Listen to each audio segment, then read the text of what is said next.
Good morning student, I am Architect. Today I will teach you about the structure of human ear. बच्चों, मैं राहुल कुमार झा आज आपको human ear के structure के बारे में बताऊंगा। सबसे पहले हम बात करते हैं बाहरी जो कान हमको दिखता है, जो बाहरी ईयर हमें दिखता है उसको कहते हैं पिन्ना। ये जो आपका पार्ट है ये पिन्ना कहलाता है। पिन्ना के बाद ईयर कैनाल। देखिए पिन्ना से यह एक पाइप जैसा कैनाल, मतलब आप भी जानते हैं कि पाइप नुमा ही होता है जिससे हम पानी भेजते हैं। हाँ, तो ईयर कैनाल पिन्ना के बाद अटैच है और इसके लास्ट में ईयर ड्रम होता है। तो बाहर से जो भी साउंड वेव आता है वह ईयर ड्रम पे वाइब्रेट करता है और उसमें वाइब्रेशन आता है। फिर ये हो गया outer part of the year. अब ये है मिडिल पार्ट। मिडिल पार्ट में 3 टिनी बोन यानी 3 छोटे बोन होते हैं, हैमर, एंविल एंड स्टाइरप। तो जब साउंड वेव जो यहाँ एयर ड्रम को वाइब्रेट करता है वो एयर ड्रम से वाइब्रेशन पहले हैमर में जाता है, फिर हैमर इस वाइब्रेशन को एंविल में ट्रांसफर करता है और एंविल इस जो साउंड वेव है उसको स्टाइरप में ट्रांसफर करता है। ये हो गया मिडिल पार्ट। अब है inner part of the year. Inner part में देखिए ये कोचिलिया है और ये ऑडिटरी नर्व है जो ब्रेन को जाता है। तो कोचिलिया का ये जो पार्ट है ओवल विंडो कहलाता है।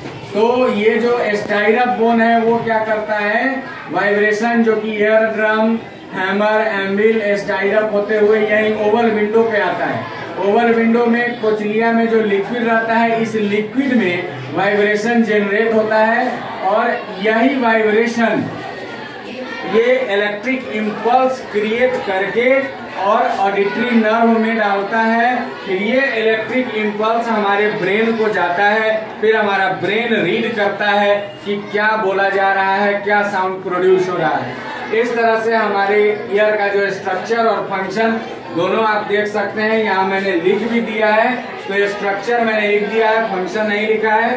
फंक्शन में हो जाएगा कि sound wave through pinna and ear canal vibrate produce vibration on eardrum.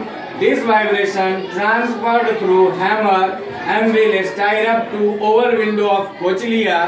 In cochlea, liquid is filled, and in this liquid, sound vibration created or generated, which transfer into electric impulse and goes to brain through auditory nerve.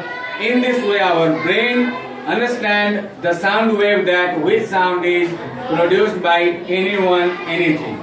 That's all. Thank you. Next video के लिए हमारे साथ जुड़े रहिएगा। मेरे channel को subscribe कीजिए, like कीजिए, शेयर कीजिए। Thank you.